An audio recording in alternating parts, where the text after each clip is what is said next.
और आइए अब आगे का एजेंडा में रुख करते हैं उस बड़ी सियासी खबर का जिसका आपको इंतजार है। 2024 के लोकसभा चुनाव को लेकर राहुल गांधी जो इन दिनों विदेश में हैं, लंदन में ही बड़ा बयान दे रहे हैं। राहुल गांधी कह रहे हैं कि जिस तरीके से 2004 में बीजेपी ने माहौल बहुत बनाया था शाइनिंग इंडिया का, लेकिन हासिल कुछ नहीं हुआ था, बीजेपी हार गई थी, बिल्कुल इसी तरीके से इस बार भी होने वाला है। इस बार मतलब 2024। तो कहीं ना कहीं 2024 को लेकर राहुल गांधी बड़े उलटफेर का जिक्र कर रहे हैं। ब्रिटिश सांसदों के सामने राहुल का बड़ा दावा, 2024 में होने वाला है बड़ा उलटफेर। This party is an idea. It's not just a political party. It's a way of thinking, and it's been a very, very successful idea. We've ruled the country for many, many more years than the BJP have. And this idea that the BJP is unbeatable. This is a narrative that's in the media. This is the same narrative that was in the media in 2004, right? When we were saying India shining and everybody was jumping up and down. And then when the results came, there was, the BJP was in a state of shock. तो ये राहुल गांधी को आप सुन रहे थे London में जो उन्होंने बयान दिया। मुझे लगता है आपको ये जानना चाहिए कि आखिरकार राहुल गांधी जिस बात का जिक्र कर रहे थे 2004 शाइनिंग इंडिया, तो फिर क्या हुआ था 2004 में। ये बड़ी वॉल पर हमने तैयारी की आपको बताने की कि आखिरकार राहुल गांधी जिस बात का जिक्र कर रहे थे वो हुआ क्या था। 2004 में वाजपेयी पहले गैर कांग्रेसी प्रधानमंत्री बने जिन्होंने अपना 5 साल वाला कार्यकाल पूरा किया था। ये बड़ी उपलब्धि, एक तरीके से इतिहास रचा था अटल बिहारी वाजपेयी ने। अच्छा, 2003 के आखिर में बीजेपी जो है वो 3 राज्यों में चुनाव विधानसभा वाले भी जीत गई थी। मतलब पूरी तरीके से बीजेपी का जो टेम्पो है, जो जोश है, वो हाई था। आत्मविश्वास से लबरेज वाजपेयी वक्त से पहले चुनाव में चले गए। बीजेपी आश्वस्त थी कि लोकसभा चुनाव वो जीत जाएगी। अक्टूबर में होने थे चुनाव, लेकिन बीजेपी ने चुनाव पहले करवा लिया। अक्टूबर से पहले मई में चुनाव करवाए गए। बीजेपी की तरफ से शाइनिंग इंडिया, भारत उदय का नारा दिया गया। चुनाव में जोर शोर से शाइनिंग इंडिया का प्रचार किया गया, लेकिन जब नतीजे आए तो नतीजों ने सबको चौंका दिया, क्योंकि चुनाव नतीजे उम्मीदों से बिल्कुल उलट बीजेपी के लिए आए। हालत यह हो गई बीजेपी की कि उसकी सीटें 182 से घटकर 138 पर रह गई और बीजेपी सत्ताधारी गठबंधन के लिए धुरी की भूमिका नहीं निभा पाई। यहां तक कि वोट शेयर बीजेपी का घट गया। बीजेपी का वोट शेयर 24% से घटकर 22% पर आ गया था। 7 सीटें ज्यादा तब 2004 के चुनाव में कांग्रेस वाले गठबंधन ने जीतकर सरकार बना ली थी। मतलब कांग्रेस पार्टी ने 7 सीटें ज्यादा जीती थी बीजेपी के मुकाबले, और उसके बाद कांग्रेस जो है वो सत्ताधारी गठबंधन के लिए धुरी बन गई थी। तो क्या 2004 में जो हुआ 2024 में वही होने वाला है? क्या राहुल गांधी का ये सपना साकार होने वाला है? राहुल के सपने का आधार क्या है? ये वो तमाम सवाल हैं जिसको लेकर चर्चा करेंगे। मैं जल्दी से आपको परिचय कराती हूँ। खास मेहमान इस वक्त हमारे साथ मौजूद हैं बीजेपी के प्रवक्ता, आप देख रहे हैं राजीव जेटली जी हमारे साथ मौजूद हैं। आरजेडी के प्रवक्ता मृत्युंजय तिवारी हमारे साथ इस चर्चा में शामिल हो रहे हैं। कांग्रेस प्रवक्ता अजय उपाध्याय हमारे साथ मौजूद हैं और साथ ही वरिष्ठ पत्रकार हर्षवर्धन त्रिपाठी जी भी इस वक्त हमारे साथ मौजूद हैं। सबसे पहले कांग्रेस के प्रवक्ता अजय उपाध्याय जी के पास चलेंगे और उनसे जानेंगे, राहुल गांधी सपना तो देख रहे हैं और विदेश में बैठकर दिखा भी रहे हैं, लेकिन सवाल ये कि इस सपने का कुछ आधार है या सपना हवा हवाई? रोमाना जी, 2004 में जब वाजपेयी जी देश के प्रधानमंत्री थे और जिस तरह से लगातार शाइनिंग इंडिया की चर्चाएं हो रही थी, लेकिन आधार पर कोई काम नहीं हुआ था, जिसका नतीजा देश की जनता ने उन्हें सत्ता से हटा करके और कांग्रेस गठबंधन को महत्व दिया। आज भी हालत क्या है आप देख रही है ना, महंगाई से किस तरह से लोग की कमर टूट गई है, युवाओं के बेरोजगार युवाओं की एक बड़ी फौज खड़ा हो गई है और 1% लोगों के पास देश की संपत्ति लगातार संकेंद्रित होती जा रही है, लगभग 40% संपत्ति सिर्फ मित्र काल में अपने मित्रों की भलाई के लिए मोदी जी जो है लगातार प्रयास कर रहे हैं। आम गरीबों को 5 किलो पर निर्भर कर दिया और लाखों करोड़ रुपए की छूट अपने मित्रों को दे दी है। इससे देश में 2 वर्ग पैदा हुआ है, अमीरों का और गरीबों का। कहीं ना कहीं ये सच्चाई को सब लोग समझने लगे हैं अब, और भाजपा की जो पोल है वो पोल खुलने लगी है। देश के लोग इस बात को समझ रहे हैं कि ये सरकार कुछ पूंजीपतियों के लिए ही काम कर रही है, 18 घंटे 20 घंटे। आम जनमानस को कहीं ना कहीं दिल से तोड़ने का काम की है। जिस आशाओं राजीव पर जेटली जी, ये सरकार 2024 में 2004 वाला रिपीट होने वाला है। बीजेपी के 2004 वाले शाइनिंग इंडिया की तरह 2024 में बीजेपी का मामला फुस होने वाला है क्या? रोमाना जी, पहले तो आप राहुल गांधी जी की गंभीरता का अंदाजा लगाइए कि इनके अपने प्रवक्ता ने एक भी शब्द नहीं बोला जो राहुल गांधी जी कैम्ब्रिज यूनिवर्सिटी में बोल के आए हैं, और आपने अपनी डिबेट का सब्जेक्ट भी यही रखा है कि राहुल गांधी जी कैम्ब्रिज में क्या बोलकर आए हैं। तो इससे अंदाजा लगाइए राहुल गांधी इनकी प्रवक्ताओं की नज़र में भी कितने गंभीर हैं। इन्होंने दूसरी अपनी जो है चर्चा शुरू कर दी। अरे राहुल गांधी जी के ऊपर आपने चर्चा रखी है, राहुल गांधी जी क्या बातें इंग्लैंड में जाकर कर रहे हैं, क्या बातें ब्रिटेन में जाकर के कर रहे हैं, किस तरीके की टिप्पणियां कर रहे हैं। एक चीनी राजदूत के तौर पर अमेरिका को, ब्रिटेन में जाके अमेरिका को नसीहत दे रहे हैं कि जैसा चीन खूबसूरत है, जैसा चीन नदियों का ख्याल रखता है, जैसा चीन प्रकृति का ख्याल रखता है, जैसा चीन शांति का पक्षकार है। सुनिए, शांति का पक्षकार है, मतलब नेहरू जी जो थे वो चीन को उकसा रहे थे। चीन के सैनिकों को गलवान के अंदर भारतीय सैनिकों ने चीन को उकसाया, मतलब वो तो शांति के मिसैया है। चीन ने तो हमेशा भारत के साथ शांति का जो है ना प्रस्ताव रखा और शांति निभाई। ये देखिए राहुल गांधी जी वहां जाकर के बोल रहे हैं, अमेरिका को समझा रहे हैं कि अमेरिका आप जो काम कर रहे हो उससे दुनिया बर्बाद हो रही है, जो चीन काम कर रहा है उससे देश आबाद हो रहा है, दुनिया आबाद हो रही है। तो ये राहुल गांधी जी की स्टेटमेंट थी जिसके ऊपर उम्मीद करता था कि शायद कांग्रेस पार्टी के प्रवक्ता बोलेंगे, लेकिन नहीं बोल पाए। एनीवे, मैं उस बात में नहीं जाना चाहता। 2014, 2019 दो ऐसे दौर आए इस देश के अंदर जिसमें इस देश की जनता ने देश के प्रधानमंत्री नरेंद्र मोदी जी को और ज्यादा सीटों के साथ और ज्यादा बहुमत के साथ अपने आज जो है मैंडेट दिया। और आज 2014 की भी बात नहीं कर रहे, 2019 की भी बात नहीं कर रहे, जा रहे तो 2004 पे और पीछे जाकर बात कर रहे हैं कि वाजपेयी जी की जब सरकार थी और आपने अच्छा बड़ा पैकेज दिखाया कि 7 सीटों का डिफरेंस, जितनी सीटों का डिफरेंस बता रहे हैं ना उतनी सीटों पर सिमटने वाले हैं ये लोग। हमारा और इनकी सीटों का जो डिफरेंस 2004 में था लगभग यही हालात रहे तो ये 7 सीटों पर रह जाएंगे आने वाले चुनावों में। ठीक है सर, मैं हर्षवर्धन त्रिपाठी का रुख करती हूँ। हर्षवर्धन त्रिपाठी जी, आपने दोनों राजनीतिक दलों के नेताओं के अपने अपने दावे सुनिए। मैं चाहती हूँ कि आप दर्शकों को बताएं कि 2024 और 2004 इसका फर्क क्या है। देखिए रोमाना, सबसे पहले तो ये कि किसी भी राजनीतिक दल को ये सपने देखने का अधिकार है और पुराने संदर्भ हैं तो उसके आधार पर वो टिप्पणी भी कर सकते हैं राहुल गांधी, क्योंकि सच बात है कि 2004 में अटल बिहारी वाजपेयी की सरकार में कोई खामी नहीं थी। उस वक्त देश में पहली बार किसी सरकार ने, जो स्वर्णिम चतुर्भुज योजना थी, उस वक्त पहली बार जब किसी सरकार ने सोचा कि पूरे देश को ऐसे सड़कों से जोड़ना चाहिए, वो काम किया। पावर सेक्टर के रिफॉर्म हुए, टेलीकॉम सेक्टर के रिफॉर्म हुए। जितने रिफॉर्म आप देखते हैं तो 1991 में जो पीवी नरसिम्हा राव की सरकार ने किया उसको जमीन पर उतारने का काम अटल जी की सरकार ने किया। लेकिन अब थोड़ा सा मामला बदल गया है। प्रधानमंत्री नरेंद्र मोदी और अटल बिहारी वाजपेयी जी में एक बेसिक डिफरेंस ये है कि अटल जी एक बड़े राजनेता थे, अपनी योजनाओं को लागू करते थे, लेकिन जो पूरे सिस्टम को अपने, जिसको कहते हैं ना कि नैरेटिव सेटिंग के लिहाज से भी आगे बढ़ाने में वो शायद कुछ चूक गए। उस वक्त जो इंडिया शाइनिंग उन्होंने कहा, लेकिन उनकी अपनी बात लोगों तक नहीं पहुंच पाई।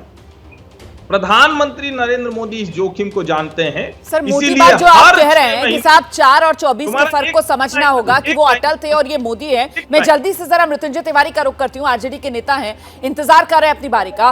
मृत्युंजय जी, ऐसे में ये फर्क जो है क्या वो विपक्ष नहीं समझ पा रहा है? राहुल गांधी 2004 2024 में हो जाएगा, ये सपना जो देख रहे हैं उस पर आरजेडी कहां पर है? देखिए रोमाना जी, जो आप कह रहे हैं सपना देख रहे हैं, और सपना देखना वही जानता है जो सपना साकार करना चाहता है और जानता है, उसका दम रखता है। सपना भी देखने से आप मना कर सकते हैं कैसे? 2004 का उदाहरण सबसे सटीक है। उस फील गुड का, शाइनिंग इंडिया का क्या हश्र हुआ। लोकतंत्र में जनता जनार्दन, जनता मालिक होती है, और जब सत्ता का अहंकार किसी का भी चरम पर होता है तो जिस जनता ने उसे अर्श पर पहुंचाया उसे फर्श पर भी पहुंचा देती है। तो हम लोग को तो जनता पर भरोसा है, और पिछले 9 वर्षों से मोदी जी की सरकार काम कर रही है। हर ओर जनता को जुमलेबाजी और धोखेबाजी का सामना करना पड़ा है, नहीं, सर, चाहे सही- नौजवानों सर- को रोजगार सर, के आप- मुद्दे आप हो, स्वतंत्र किसानों हैं के अपने मुद्दे हो। आकलन के लिए, लेकिन सवाल ये कि सपने देखने का भी अधिकार है और लोकतंत्र के अंदर जनता भी जनार्दन है। लेकिन वो जो पिछले 8 साल का आप जिक्र कर रहे हैं, उसमें 2014 और 2019 में देश ने देखा है कैसे देश की जनता ने सिर आंखों पर प्रधानमंत्री नरेंद्र मोदी को बिठाया है। सवाल इसी वजह ये से तो है हमने कि साहब कहा, सपना अगर ये तो देख रहे हमने हैं कहा। तो फिर वो सपना हवाई या फिर उसे साकार नहीं, करने का नहीं। कोई आधार है? मैं आपके पास दोबारा आऊंगी सर। राहुल गांधी ने रोमाना जी, लंदन में 14 एक वाले बार 24 में नहीं फिर न आएंगे। सिर्फ मोदी सरकार पर निशाना साधा, बल्कि आरएसएस जी संघ को लेकर भी बड़ा बयान राहुल गांधी की तरफ से दिया गया। राहुल गांधी ने संघ को एक सीक्रेट सोसाइटी जैसा संगठन बताया, उसकी तुलना मुस्लिम ब्रदरहुड जैसे आतंकवादी संगठन से की। राहुल ने आरोप लगाया कि संघ ने देश की संस्थाओं पर कब्जा जमा रखा है। RSS is you can call it a secret society.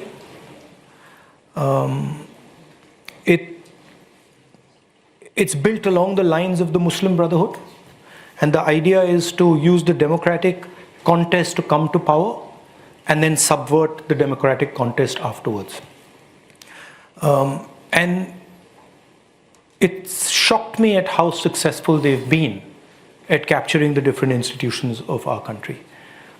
The press, the judiciary, parliament, election commission, all the institutions are under pressure, under threat, and controlled in one way or the other. So the conversation, the voice that was free flowing, the debates, those have all stopped. सीधे रुक करते हैं, मेहमान हमारे साथ लगातार बने हुए। अजय उपाध्याय जी, ये आरएसएस पर हमला करके 2024 चुनाव जीत जाएंगे क्या? यही है राहुल गांधी का 2024 में जीत का सपना साकार करने का आधार? हमारे भाजपा प्रवक्ता ने जो बात कही है, राहुल गांधी जी ने यही बात कही है। प्रवक्ता साहब, शायद आप सुन नहीं पाए थे। और चाइना वाले मुद्दे पर तो प्रधानमंत्री जी कहते थे कि 2014 से पहले हिंदुस्तान में जन्म लेना पाप समझते थे, वो आप लोग समझते थे। तो ये आरएसएस भी 1925 में बनी थी और मुस्लिम ब्रदरहुड 1928 में बनी थी। मुस्लिम ब्रदरहुड जिस तरह शुरुआत में नैतिक मूल्यों की बात करती थी और सांस्कृतिक जागरण की, हुआ क्या, लास्ट में राजनीति में आई, डेमोक्रेटिक प्रोसेस में आई और पूरे मिस्र पर अपना कब्जा कर लिया। अलग बात है कि आज वो अवैध घोषित की गई है और मिस्र की पूरी राजनीति को उसने एक तरह से डिक्टेट करने का काम किया, डिक्टेटरशिप लाई। आरएसएस भी धीरे धीरे वही काम किया है और आरएसएस का पोल आने वाले समय में खुलेगा। देश के लोग समझ रहे हैं आने वाले समय में ये भी एक डिक्टेटरशिप की जो प्रवृत्ति है, जो देश के डेमोक्रेसी के रास्ते से आकर डेमोक्रेसी पर कब्जा करना चाहती है, इसको इस देश के लोग बर्दाश्त नहीं करेंगे। इस देश के लोगों ने डेमोक्रेटिक प्रोसेस को बनाने में 250 वर्षों तक ये आंदोलन किया है, स्वतंत्रता आंदोलन लड़ी है, आरएसएस नहीं लड़ी। इसीलिए हंस रहे हैं जवाब दीजिए, राजीव भाई। राजीव जी, क्योंकि ये जवाब जो है दीजिए। डेमोक्रेसी पर प्रहार करने वाले लोकतंत्र के लोग लिए हैं। आरएसएस हानिकारक? नहीं, मैं रोमाना जी आपको एक बात बताना चाहता हूं कि आप देखिए, राहुल गांधी जी जिस बारे में डिस्कशन कर रहे हैं उसी के ऊपर आपके चैनल पे चर्चा हो रही है और आपने इस विंडो के अंदर मुझे छोड़ करके हर उस राजनीतिक पार्टी के व्यक्ति को बिठा रखा है जो हमारी खिलाफत करते हैं। इससे बड़ी स्वतंत्रता किसी को क्या मिलेगी? ये कहते हैं कि मीडिया दबाव में है, मीडिया बिका हुआ है, मीडिया भ्रष्टाचारी है, मीडिया ने मोदी जी को उठा रखा है। मतलब इस देश की जनता की कोई वैल्यू नहीं है, केवल मीडिया की वैल्यू। और उस मीडिया को गाली निकाल रहे हैं जिस मीडिया के विंडो पर बैठ करके एक बार भी राहुल गांधी जी के ऊपर चर्चा नहीं कर पा रहे। अरे जब अपने शीर्ष नेतृत्व के ऊपर आप चर्चा नहीं कर पा रहे तो आप क्या उम्मीद करते हैं इस देश की जनता उनके बारे में गंभीरता रखती होगी या इनकी इस देश की जनता उनको गंभीरता से लेती होगी? रही बात आपने कहा आरएसएस, देखिए मैं आपको ये बताना चाहता हूं, मुस्लिम ब्रदरहुड की बात कर रहे हैं आप, आपकी प्रक्रियाओं का ही नतीजा था कि इस देश के अंदर इस तरीके से राजनीतिक पार्टियां पनपी और उन्होंने इस देश के दो टुकड़े कर दिए और वो कंप्रोमाइज भी आप ही लोगों ने किया था। और आपको तो ये बातें बोलनी नहीं चाहिए, छुपा करके रखनी चाहिए, क्योंकि जितना आप बोलेंगे उतना नई पीढ़ी को पता चलेगा कि किस तरीके के कुकर्म आपके हुए थे, जिन वजहों से इस देश के टुकड़े हुए थे। मैं उसमें नहीं जा रहा, वो पुरानी बात हो गई, वो पुरानी बात हो गई। मैं आज उसमें नहीं जा रहा, मैं उसमें नहीं जा रहा। अरे मेरे भाई, मैं आपसे दो बार राहुल गांधी बोल देते, बार कहा जाता है कि साहब सांस्कृतिक संगठन है, बावजूद इसके जब बात चुनाव की होती है, जब बात राजनीति की होती है, तो फिर निशाने पर राहुल गांधी के या फिर राहुल राहुल गांधी के साथी जो राजनीतिक दल हैं उनके आरएसएस आ जाती है। ये आरएसएस पर निशाना, सर ये मजबूरी है इसलिए या फिर विपक्ष के लिए ये जरूरी है? सर दिक्कत क्या है विपक्ष को आरएसएस से?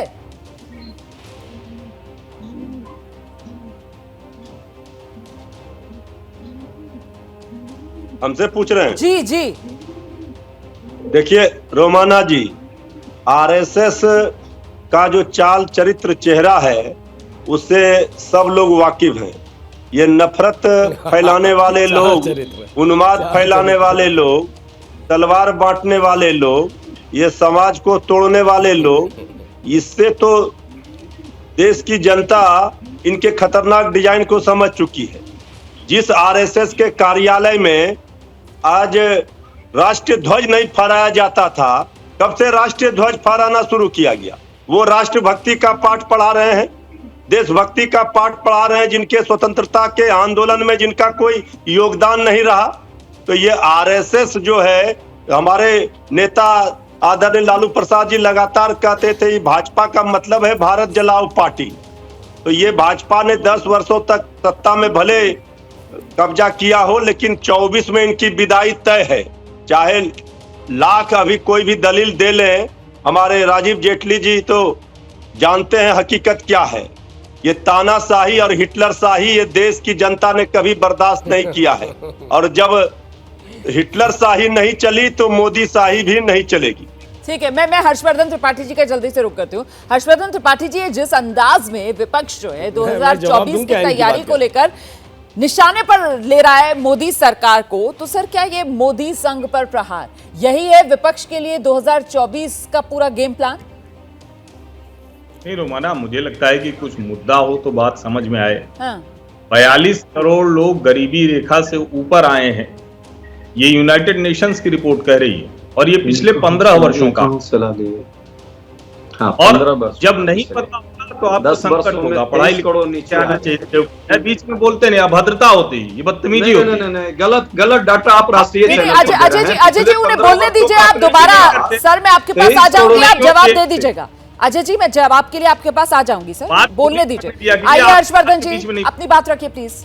यूनाइटेड नेशंस की अक्टूबर 2022 की रिपोर्ट है, 415 मिलियन लोग पॉवर्टी से ऊपर आए हैं, गरीबी रेखा से ऊपर आए हैं पिछले 15 वर्षों में। गूगल पर सर्च करना चाहिए आपके दर्शकों को। हाँ, 15 वर्षों में, ठीक है। जो पिछले, जिसको कहते हैं ना कि आजादी के बाद 2014 तक और 2014 के बाद 2020 तक देश में रेलवे लाइन का नेटवर्क 2 गुना हो गया। इस देश में सड़कों का नेटवर्क जो रफ्तार 2013 में थी और अभी है, वो 6 गुना ज्यादा हो गई।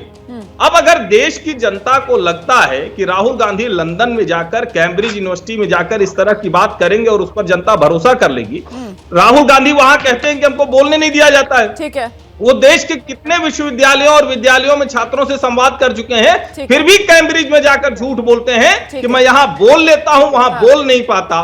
फांसीवाद उनके मन में है। ठीक है, वो शायद अजय जी कुछ करनी में फर्क और सीधे मोदी सरकार तो कर दिखा रही है ना, तो फिर राहुल के कहे से क्या हो जाएगा? अजय जी जल्दी से जवाब दीजिए।